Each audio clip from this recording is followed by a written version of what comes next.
All right, so when we get to this charts and graphs question in the getting ready portion of the lesson, there have been some questions. So we're going to follow all of these directions right here, and then we're going to be able to check our work.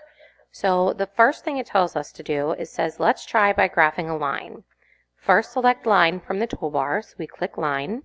Then we're going to plot these 2 points. So 0, -1. So we go to 0, -1.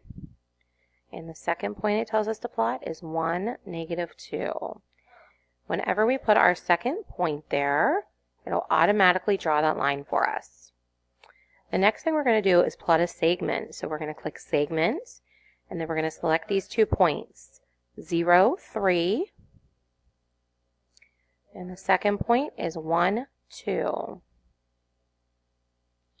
And when we click on those, it automatically creates our line segment. The next direction is telling us that we can move our line segment.